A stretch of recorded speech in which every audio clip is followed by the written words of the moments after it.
Alhamdulillah. How about yourself? Good. Good, alhamdulillah. Can you explain a little bit? Are we live now? Yep. We're Okay. live, Yeah, we're ready to go.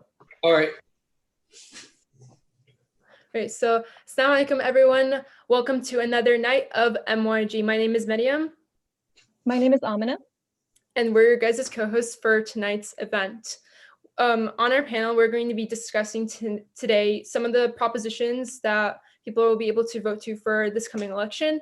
And with us, we have Brother Nizam from KRLA. He's the Valley Outreach Manager for KRLA, and he's been a part of the community for quite some time now. He spent about 10 years organizing in the Muslim community, getting them involved in civil engagement and advocacy work. And we're more than honored to have him on our panel tonight. Assalamu alaikum. Thank you so much, Sister Mariam and Sister Amina. Thank you so much for inviting me. And I'd like to just get started as far as start out by talking a little bit about voting is the easiest way to bring change to your community. So as Muslim Americans, we are citizens of the country, and it's imperative to take part in our democracy. It's a way to fight for justice and against injustice. So whether it is social, economic, or climate justice, it's obligatory on American Muslims to stand up for what is good and stand against what is evil. So we are told by our Prophet ﷺ, if you see an injustice, change it with your hand. And if you can't do that, change it with your tongue. And if you can't do that, hate it in your heart, although that is the weakest of faith. What easier way is there to make a change than with your hand by casting a ballot? You may have already voted by mail already. And this weekend coming up will probably be the most time that people will vote for this in this election. The nice thing is you can vote on November 3rd, but you could also vote the weekend before. So starting October 31st, November 1st, and November 2nd and November 3rd, you'll be able to cast your vote by walking into your local registrar's office. And now this year we have what's called a voting center. You could actually go into the Secretary of State.ca.gov, and there's thousands of these voting centers all across the counties in California, and you're able to cast your vote. And you can actually, even if you haven't registered to vote, the date to get a mail-in ballot was on October 19th. So if you didn't register and you still need to register, you still have time. You can walk in on any of those days, present your ID. As long as you're 18, you're a citizen, you can get your ballot and then cast your vote. So the pandemic has changed quite a few things, the way we participate in this year's election. Besides the voting centers, we can't hold in-person candidates, so we don't see our brothers and sisters except on calls like this and except on Zoom calls. We miss the hugs, we miss the kids running around, we miss see our brothers and sisters, and we definitely miss the food in the masjid. So in the last few months, CARE chapters across the state have been holding weekly Facebook Live events to educate our community on the importance of voting. We discussed the statewide propositions to educate and empower our communities, and hopefully we'll be doing that tonight. So KRLA has held virtual candidate forums that you may have attended in OC, in the Inland Empire, and Ventura County. Last night we held our first virtual ballot party for the Valley, where we talked about propositions and we talked about local measures as well. We brought voter education and outreach to youth groups and MSAs across California, and in many cases the MSAs took the lead.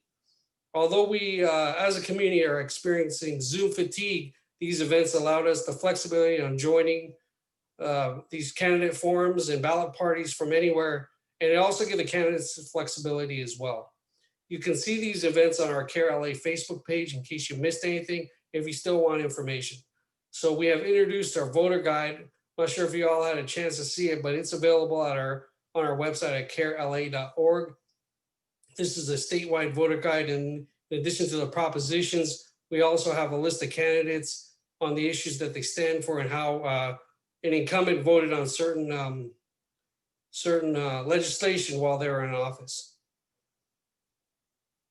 So we have about a week and a half to vote. The most important election of the year of our lifetime is upon us. We have a record turnout already across our country and in our state. So out of 21.5 million registered voters in California, about a fifth or a little more than 4 million voters have already voted as of yesterday. So this is 3 times of those who voted in 2016 during the same period. This is according to the Secretary of State. To keep voters safe during this pandemic, Governor Newsom implemented executive orders that every registered voter would get a mail-in ballot, and you have until October 19th, as I've mentioned before, to get that ballot. And of course, it's not too late to vote.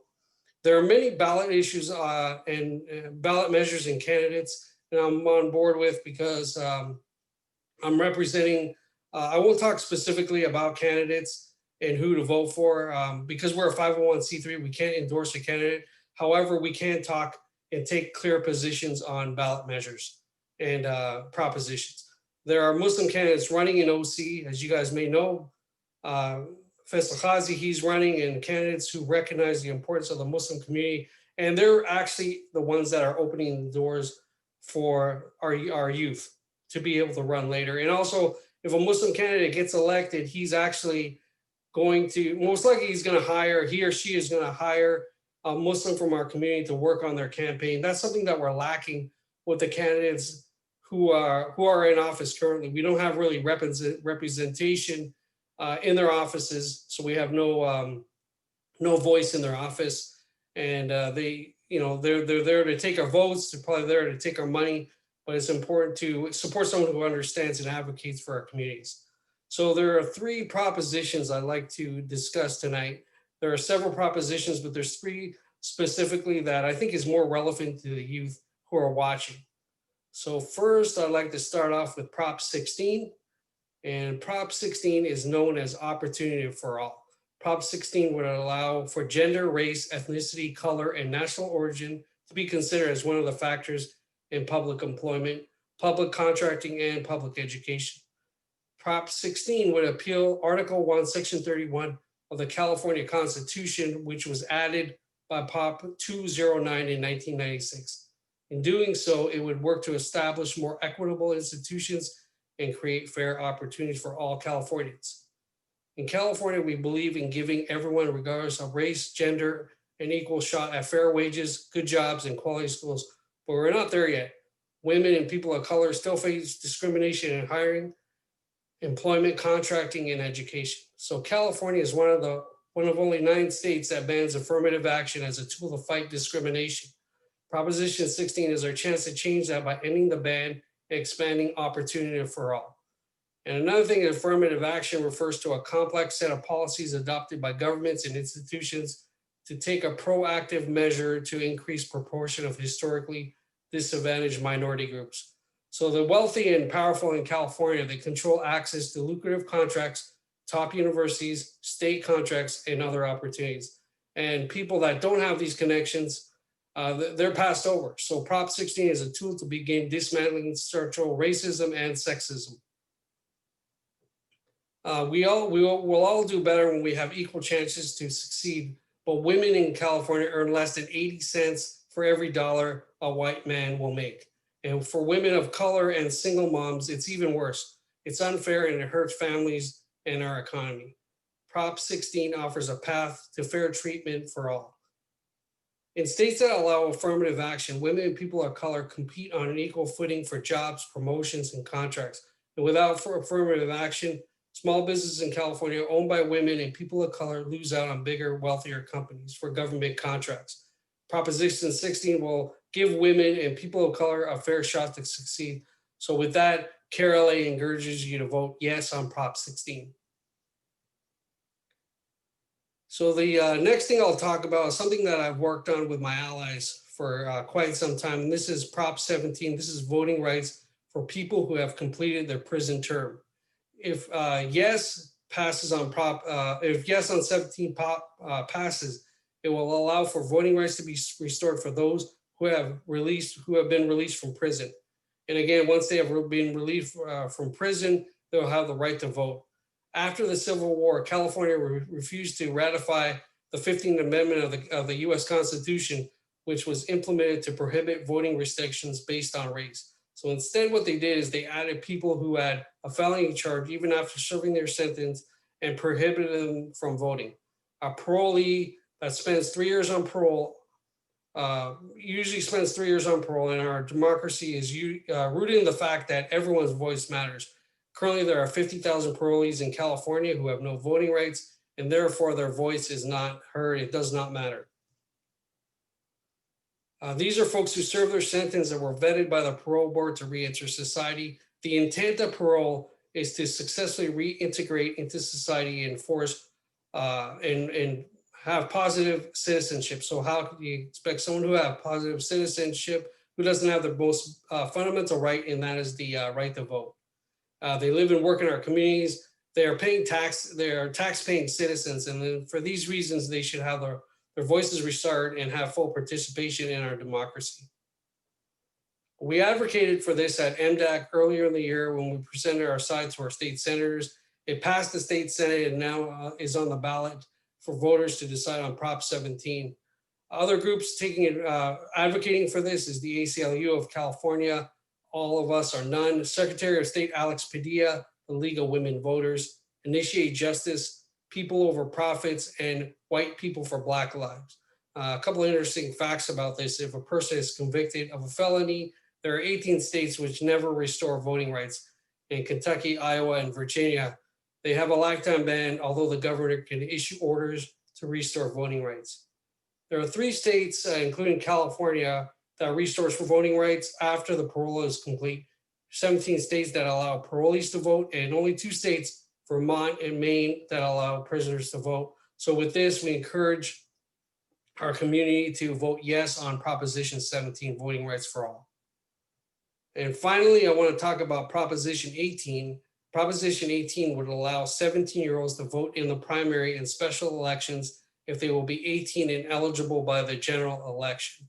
So basically what that means is in the March election, primary election that we had, as long as you're 17, if this bill passes along you're 17, you'll be able to vote in that election and in this election. Right now, the way it stands is if you're 17 in March, you weren't allowed to vote, but if you're turning 18 by November 3rd, you'll be able to vote. So currently voters must be 18 to participate in any local election, state or federal. This constitutional amendment would pave the way for 17-year-olds who qualify to vote under this proposition, even to seek office. So basically the law says only registered voters can run for elected positions. It's nothing new. It was the 6th time that lawmakers had considered the idea, but they never really brought it forth. So nationwide, there's at least 18 states, including Washington, D.C., which allow 17-year-olds to vote who would be eligible to vote in the next general election. So allowing teens to vote would be first-time voters in an election cycle to participate from the beginning. It could increase interest in voter participation amongst the youth. It's a simple way to raise voices for young voters. Many of them already work and pay taxes, and they can join the military, so why not allow them to vote? Proposition 18 is not some radical move that will lower the voting age to 17, and that's really a misconception that people with no on 18 are promoting. So no matter how old you are, remember Prop 18 is fundamentally about letting those who are 18 on election day have an equal opportunity to say throughout the election cycle. So Prop 18 is about 18-year-olds as much as it is about joining the 18 other states that beat us to the punch. So with this, KRLA urges you to vote yes on Prop 18. So that's basically the 3 propositions that I stand for. And I'll take any questions on the other propositions as well, or any other questions you have from the audience. All right, Brother Mustafa, I actually have a question about Prop 18. So I was 17 in March, and I would have been eligible to vote in the primaries had Prop 18 already been passed. And I am in favor of Prop 18, but something that I noticed those in opposition of Prop 18 say is that it will cost California's government hundreds of thousands of dollars every 2 years to register 17-year-olds to vote in the primaries. And what do you have to say about this issue? So a state like California with the 6th largest economy, you're talking about hundreds of thousands of dollars, which is really, really a drop in the bucket. There's a lot of nonprofit organizations that actually take on the burden of doing this work to be able to register young people to vote. There's MSAs like your group. There's youth groups that will take on this work. I think that 100,000 is referring to printing out more ballots. I can tell you from experience, more than 100,000 ballots that have been thrown out that people actually don't, use. There's at the register of voters office, there's boxes and boxes of ballots. So they actually don't really need to print that out. They could do with what they have already.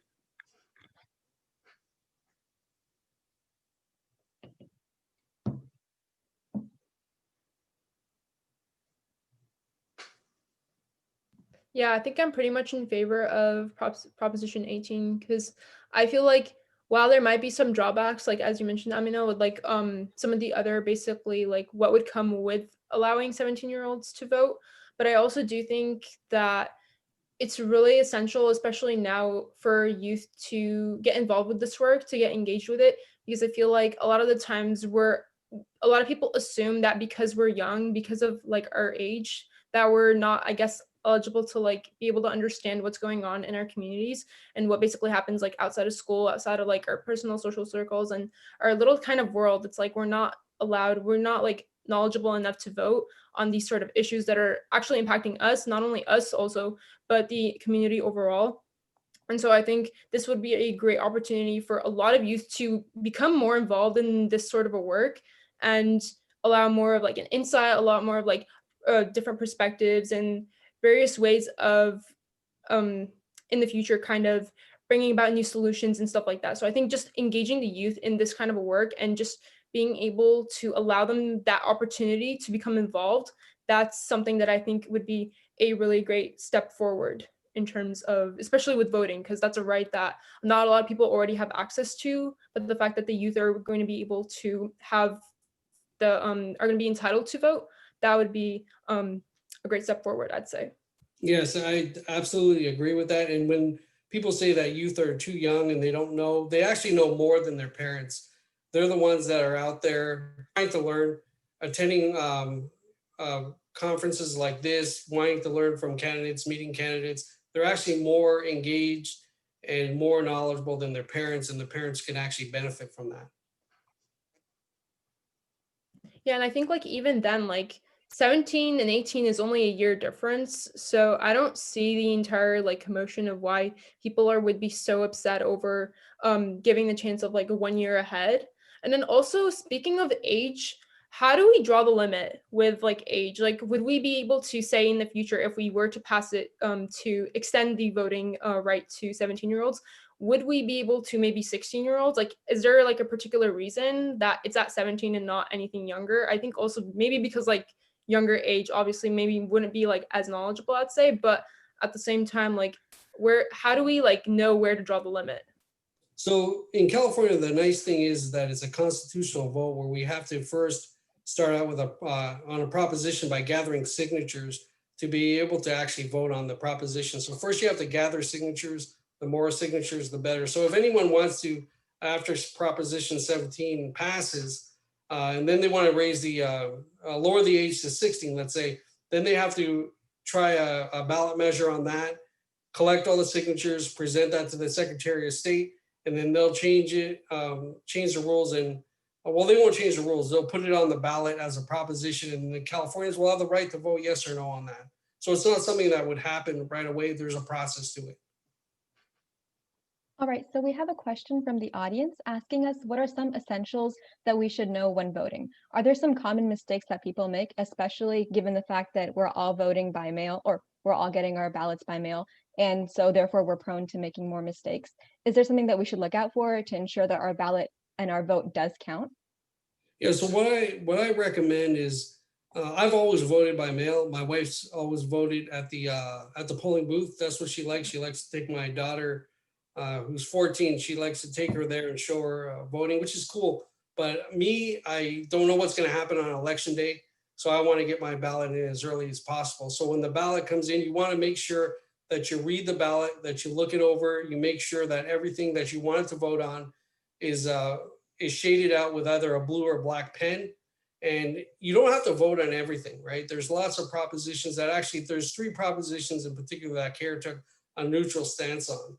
So you don't have to necessarily vote on everything. You don't have to vote on all the candidates, but you want to make sure that you circle in the ones that you do want to vote on. You want to make sure that you print your name and sign the outside of the ballot You want to make sure you seal the ballot, and you want to make sure you drop it off at a secure, like at the post office or the library. They have, you know, not, you don't have to wait till next weekend. You can do it now. You could walk in there and actually drop it off. So you don't necessarily have to drop it off in the mailbox. You could actually go to your local library or voting center and drop that off as well. All right. And so since I'm 18, I have a lot of friends that also turned 18. And something that I think the youth tend to feel is that their vote doesn't really matter, as we've seen in the 2016 election. Some people are pretty disheartened by the results. And so what would you tell to somebody who feels like their vote doesn't matter? So in the, I will say in the presidential election, right, we have electoral colleges. So no matter which way we vote, you and I vote, we're going to vote blue, because that's what our state is. It's a blue state, so we're going to be voting blue with the electoral college. What's more important than voting in the presidential rate is to make sure that you vote all the way down ballot. So you want to vote for your congressperson, your senators, your state officials, all the way down to your city council, your mayor, your school board, and your water district. So make sure you vote all the way down board, because in these races, every single vote counts. It's a popular race. I'll give you a couple examples. I have a friend of mine, Christian Ramirez, that ran for San Diego City Council District 9 in 2018. And guess what? He lost by 3 votes. He lost by 3 votes. That's his volunteers going over to one house and not knocking on that door. That's one of his volunteers or himself not picking up the phone one time and calling a household that has 3 people or 5 people that could have voted, right? But there's so many people in our community who think that their vote doesn't count, so they just won't vote. And people like Christian Ramirez, who stands with our community, actually, he stands with the Muslim community, very outspoken. He could have been representing District 9 on San Diego City Council. And on a positive note, there's also a person named Karina Contreras that ran in Vista District 2 in 2018, and she actually won at the last minute by 16 votes. 16 votes. You know, she was losing to an incumbent, and because she knocked on doors, because she called, and the people in her community were actually people who voted in person on election day. So she thought she was going to concede the election like 3 days before, but they keep counting for up to 30 days, and she ended up winning. You know, and she's a community activist that had really no experience in this type of work, but she's an excellent city council person who's doing so much for her district, which is a very underserved district. Yeah, on that same note, so when the pandemic got very serious and when we shut down schools for like 2 weeks, our Board of Education for our school district met up, and then we had conversations about what we'll do regarding opening schools or keeping them closed. And I remember when they first came out with their initial solution, a lot of family members and students and staff and teachers were extremely upset by it.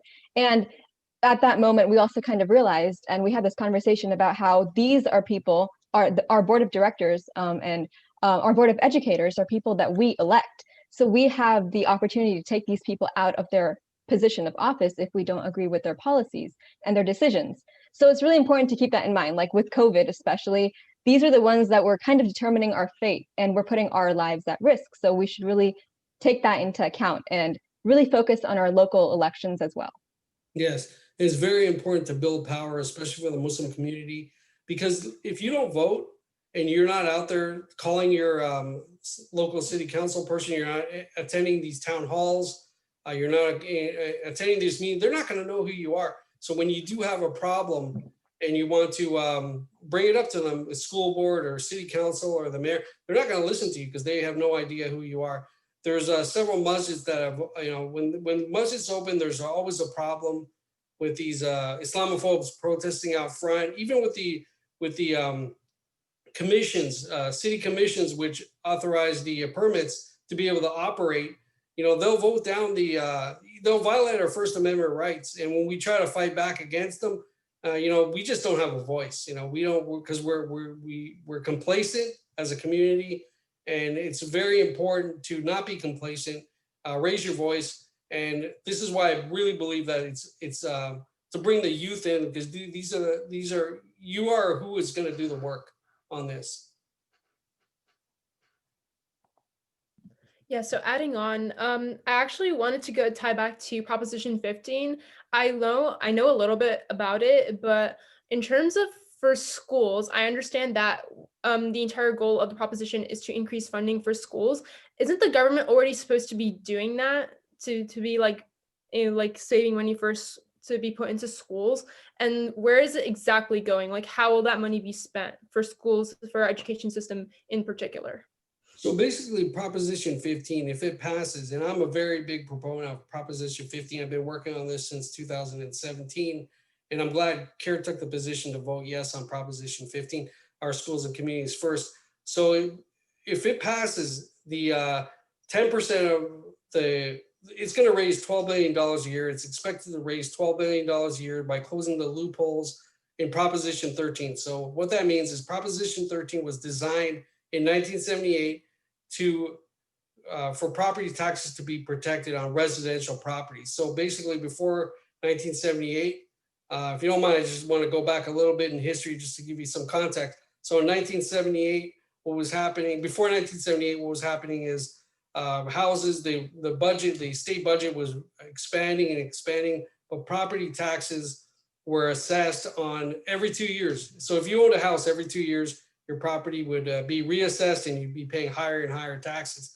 So Proposition 13 was introduced and voted on to stop that, right? So right now what you see is property taxes are only assessed when the property is sold and the new owner will pay those property taxes. So if you never sell your house and you bought your house in 1950, you'll be paying those property taxes from 1950. But what happened was these giant corporations took advantage of the loopholes of Prop 13, and then they started, really exploiting these loopholes so they wouldn't have to pay current market value on their properties. They were paying 1978 and earlier values, and that really affected our schools and communities from vital money.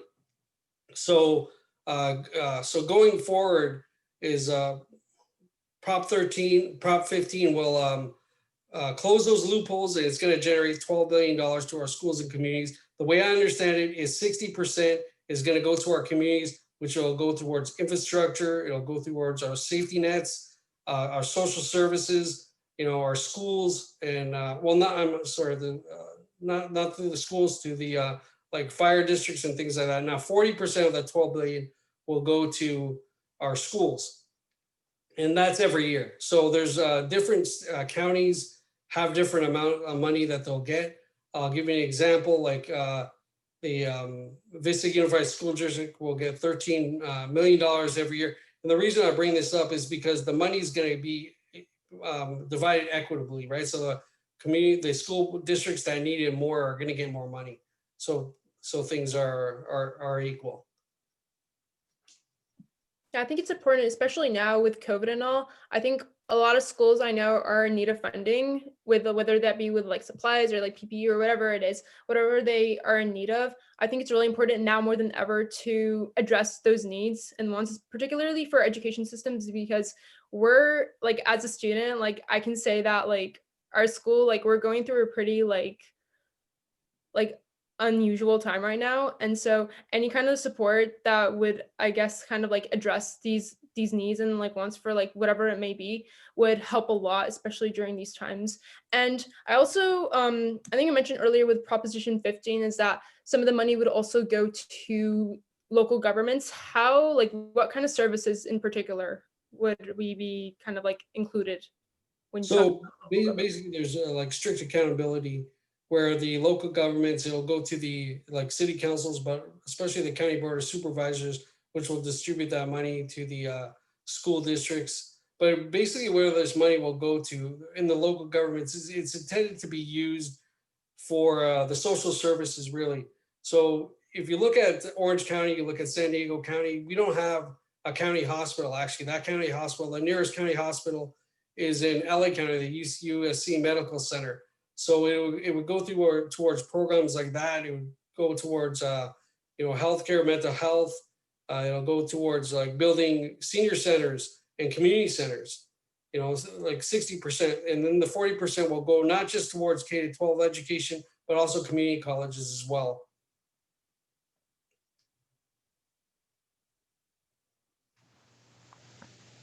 All right, so I have a question in Proposition 16. So some people argue that this proposition is much like affirmative action for universities in the sense that they feel like it would discriminate against people who are white or males or in certain majority demographic demographic categories. So what would you say to those who are opposed to Proposition 16? So basically, it's an opportunity for all, right? So each with Proposition 16, everybody gets equal opportunity, whether you're white, black, Latino, Muslim, a woman of color.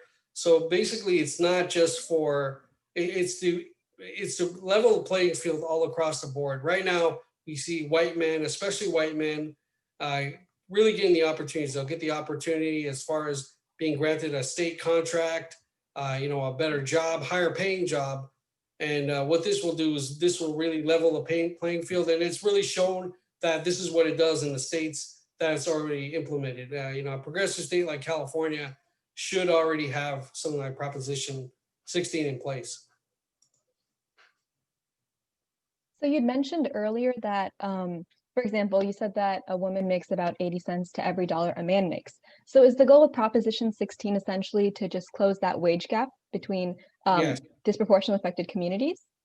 Yes, absolutely. That's what we need to do. We need to equal the playing field. There's no reason in 2020 that a woman should make less than a man, especially a woman making less than a white man. It's not. It's 2020. We've come too long, and we've worked towards this for too long. So there's no reason it should be in place right now. Yeah, I agree with the entire kind of idea of promoting opportunity for anyone, no matter like their gender or nationality or et cetera, and so on and so forth.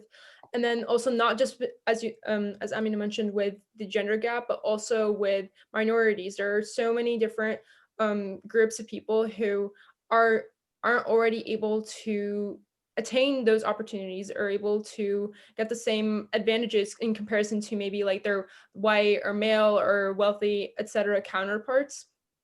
And I also think that this would be like California's next step in like ending systematic oppression. I am a little bit more familiar with Proposition 16 specifically because I took part in CARE's MYLI Proposition 16 webinar that took place last Friday. And so I have done research on Prop 16 specifically. And I do know that Proposition 16 is aimed towards eliminating discrimination and to decrease gender bias and racism and to just overall increase diversity within our communities, especially because like California, we have one of the most diverse communities I'd say in the entire country, and the fact that we're one of 9 states that still hasn't, I guess, kind of taken action on this is kind of a major setback, especially now that we're in 2020. So it's about time that we took account into the needs of those who then again, like they don't have those opportunities, who haven't had those opportunities prior to what we could do, what can be passed with Proposition 16.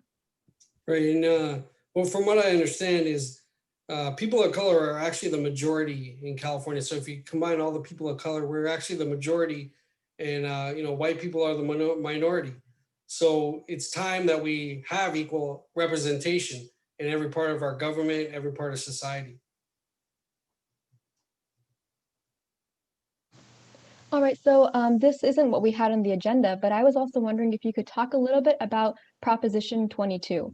It's been pretty big in the news, and it'd be great if you could just explain a little bit about Proposition 22 and then why CARE votes no on Proposition 22. Sure. And Proposition 22 is for the Uber and Lyft drivers. Yes. So to be honest with you, I'm not too familiar with Proposition 22. When we had our ballot party yesterday, it was Shaheen Nasser, that was our policy and advocacy coordinator that was talking about that. But from what I understand, as far as Proposition 22, if you don't mind, let me just grab something real quick.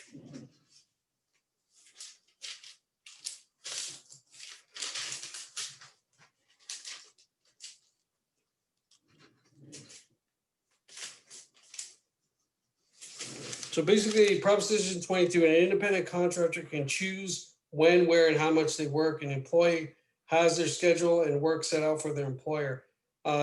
Basically, the no on Proposition 22 is where the rideshare, yes on Proposition 22 is where the rideshare companies are actually telling you how to vote. So what I see is anytime there's big corporations, giant corporations fighting for something, but then the workers actually want something else, I believe in going with the voice of the workers. Yeah, I do think that like the workers should get a say in the job that they're kind of like taking part in. Like they should have a voice in that too. All right, so there's actually a question from the audience on Proposition 16. So they ask, what does it mean that for gender, race, ethnicity, color, or national origin to be considered as one of the many factors in public employment? So they're asking, how is that actually implemented? And is there a ratio that companies have to follow when hiring? Do they have to have like a certain male to female, POC to white ratio that they have to keep? Yeah, so after Proposition 16 passes, companies will have to follow the legislation in Proposition 16 and be able to have a quota on hiring women, people of color, even promoting them. If they're qualified, they should be promoted the same as a white male would be promoted.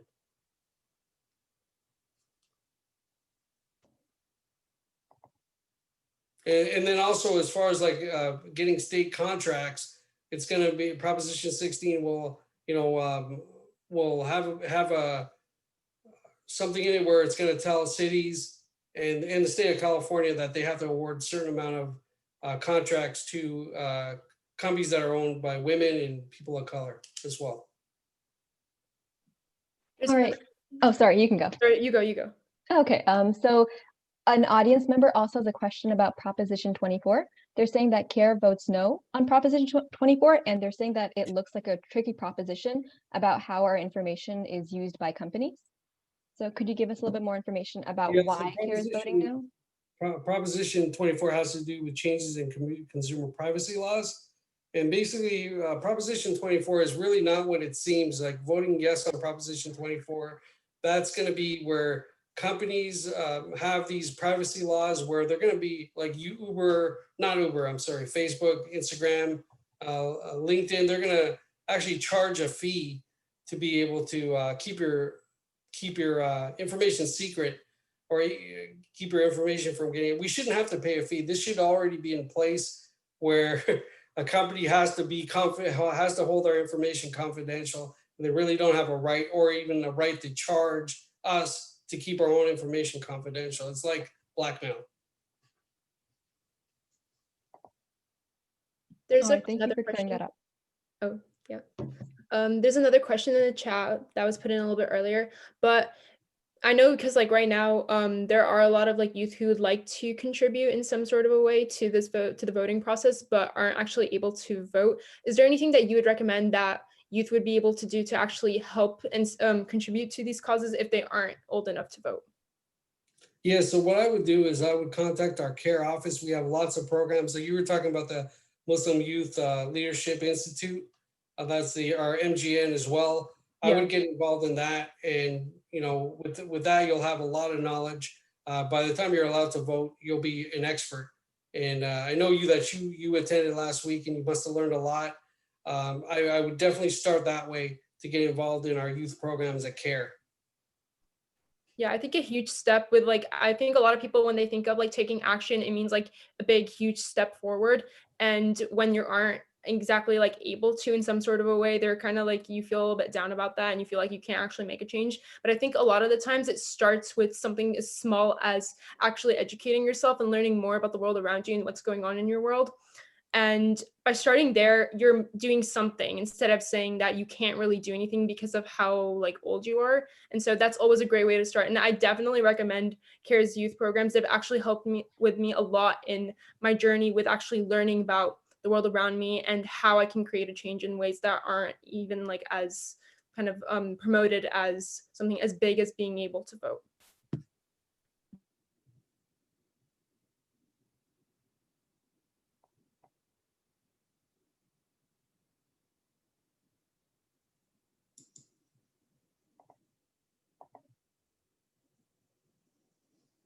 All right, let's see if we have any more questions from the audience. If you guys have any more questions, just feel free to drop them in the chat or in the Q&A. Either one works.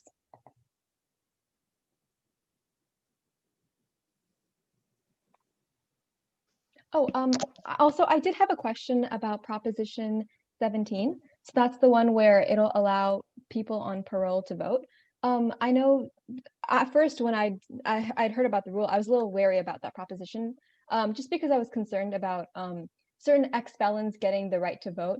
Do you think that the ratio of dangerous ex-felons to those who were just charged with misdemeanors and are on parole right now is low enough to take that chance? I guess I was just kind of concerned about people who have committed serious crimes being on parole and being allowed to vote.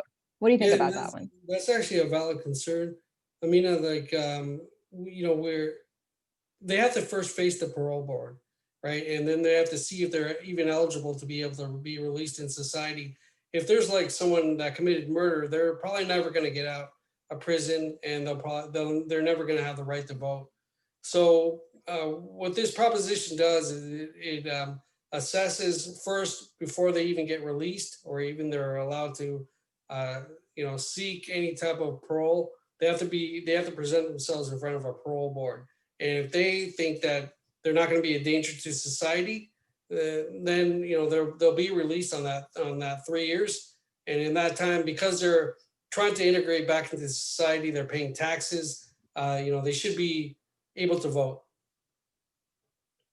Yeah, I think the fact that like because that they're transitioning back into society and that they're able to, I guess, they're able to like attain access to their rights. Voting is also a right, and so I think that like if they are getting into the process of going back to society in the way that they were before, I think why not give them the chance to vote as well? Because if you think about it, despite their criminal records or whatever they might be, like yes, there are some like severe cases that maybe they might not ever be able to get that right back. But in some cases, I think most of the times it's something not as like super extreme or anything like that. And so if you think about it, like despite their criminal records, they're still human and they have the right to vote. And if you think about it, like a lot of the times, like if you look at our history, there are a lot of times where like groups of people, they fought so much and so long for that right to vote. And so I think like just because of a criminal record, they're still human. They still, I think, in my opinion, they should have the chance to be able to voice their opinions because they are citizens of our society, and so they should be giving that opportunity no matter what. Right, and in our criminal justice system, it's based on it's a racist criminal justice system where they're going to charge Black and brown people with misdemeanor crimes with more seriously. They're going to look at and it's going to be like a revolving door. They spend their time in prison. They come out. They're on parole, but in that parole, they're not able to get a job because they have to put down that they're a parolee. They're not able to, pay their fines, and then it's a revolving door. They end up going back in because they're not able to pay a fine, and they end up maybe doing something that will violate their parole. So if they're able to vote, they're also able to, talk to their politicians, talk to their state senators or assembly people to change these type of laws that is a revolving door policy to keep them locked up. Yeah, I think what's interesting is that you'd mentioned that people in parole do have to pay taxes. And that just reminded me of a slogan during the Revolutionary War when they said no taxation without representation. And these people are being taxed, but they're not getting the representation that they deserve. Absolutely, so, I can put it better myself. Oh, and we also have a question in the audience asking us where we can find unbiased information on candidates and propositions. I think that's something we all kind of want to look for right now, just a completely unbiased opinion, or not opinion, I should say, unbiased information. Yeah, so to get the unbiased information, look at our voter guide. Go to carela.org and you can download our voter guide. It's very thorough. It's really unbiased information. You can read both sides of a proposition. You can read both sides of a candidate. We also have, I won't even mention that because that's our C4, so I won't get into that. But that's what I would do. I would go to carela.org and download our voter guide. All right, and a person from Facebook also had a question asking you about Proposition 23. They have mixed feelings about that one. So could you please explain CARE's stance on Prop 23? So CARE stands on Prop 23. I don't believe we took a position on that. And the reason is because we're a civil rights organization. Our wheelhouse is civil rights. We don't really deal with issues like kidney dialysis and things like that. That's not what we um, represent. So basically, we look to our allies. We look to people who have worked on this. And, you know, there's a pros and cons on both sides. So we decided not to take a position on that.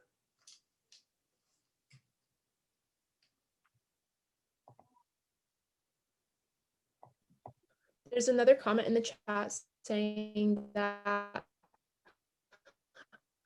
I'm gonna tweet it. Sorry, I can't hear you too well. Yeah, you broke up, Sister Should Mariam. get involved in politics and for positions, but the current Islamic, non-Islamic. Could you please repeat that, Mariam? I think you're getting a little cut off. Yeah, could you try again? Wait, can you guys hear me now? Yeah, now you're good. Okay, awesome. So someone commented in the chat, they were saying basically that we know Muslims should get involved in the process, and like it's really important that we get into politics because then again, these are the they're going to be placing like direct impacts on our communities. And so I named some Muslims in Congress right now. They currently align with non-Islamic values. What's your stance about that?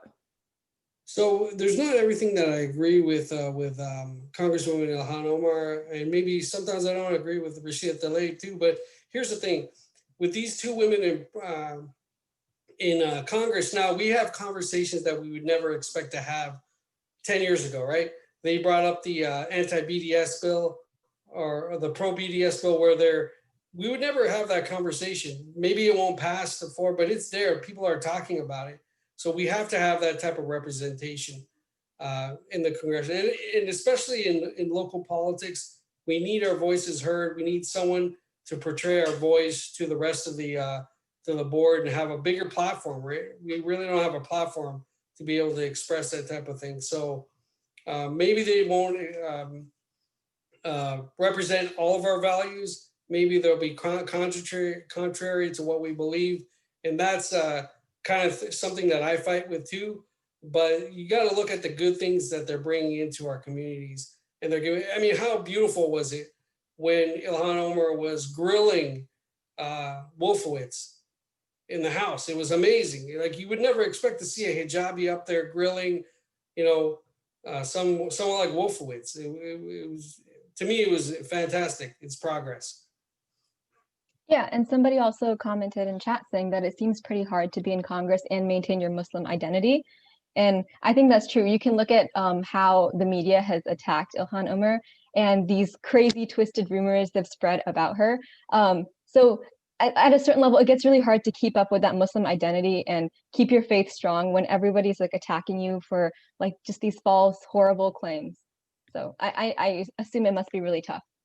Yeah, and you'll never have a candidate, whether it's Muslim or not, that's going to agree with every one of your issues.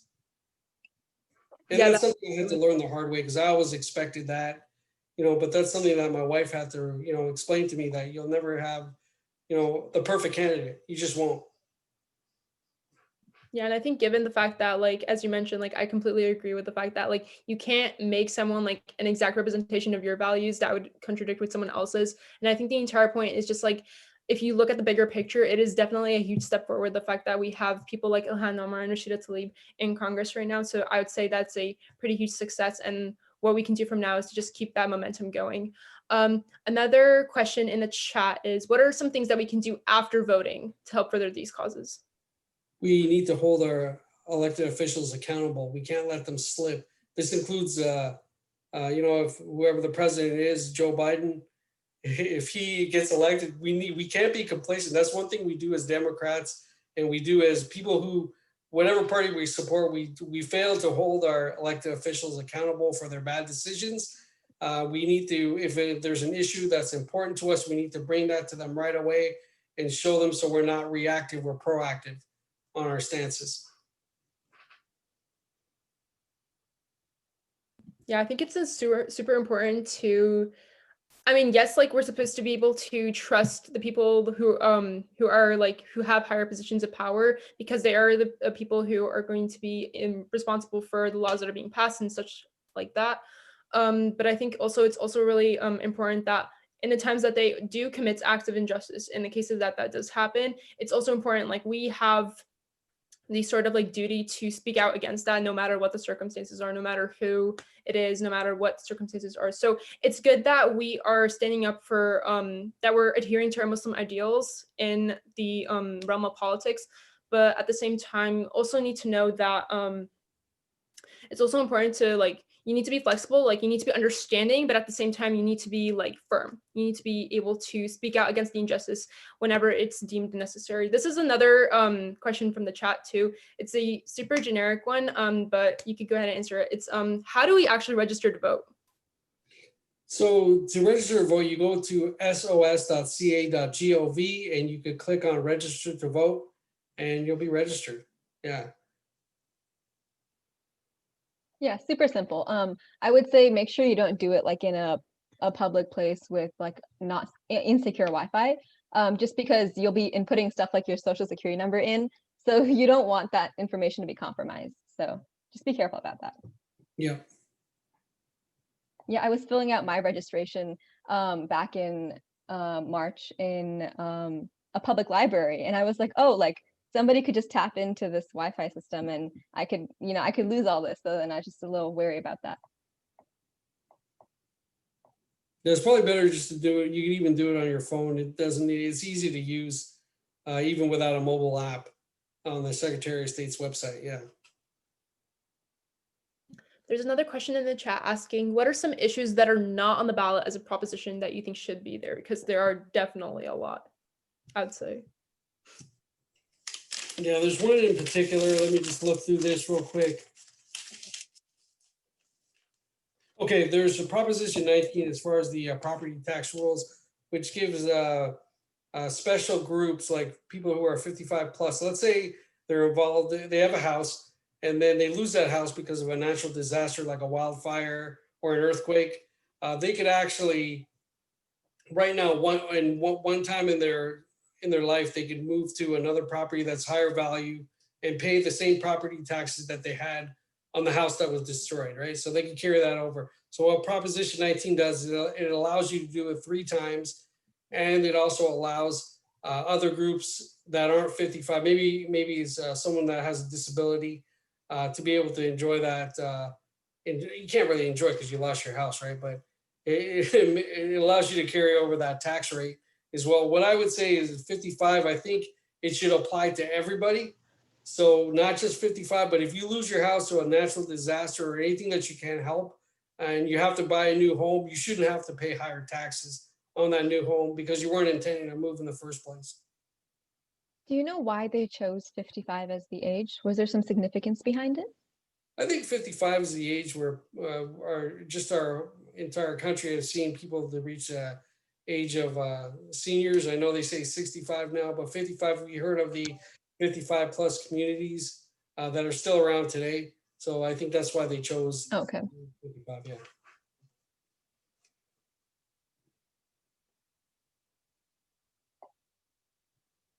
Oh, so there's another question in chat asking why there isn't more wildfire help and support.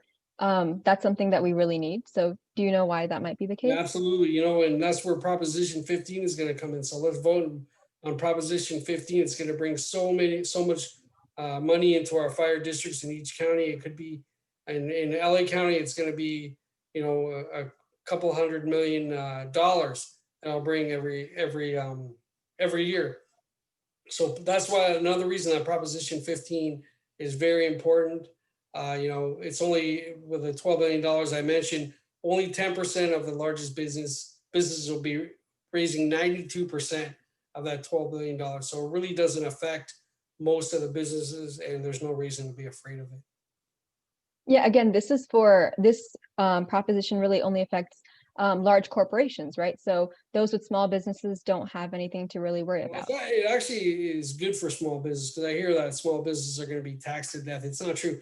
They're actually going to enjoy a benefit of getting a $500,000 a year tax incentive, where if they buy equipment for their business, let's say it's a small farm that buys farming equipment, or if it's like a State Farm agent that will buy copy machines and things like that, computers, they'll be able to write off up to $500,000 in taxes.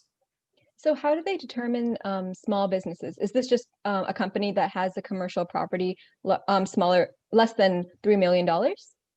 Yes, that's Okay. right.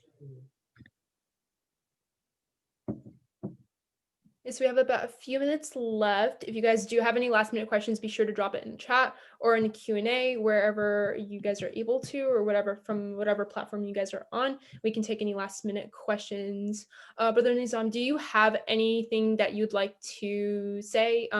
Anything that we didn't address before that you'd like to? Yes, definitely. So basically, we have our Muslim Day at the Capitol. We've had it for several years. This is the first year that we had it virtual.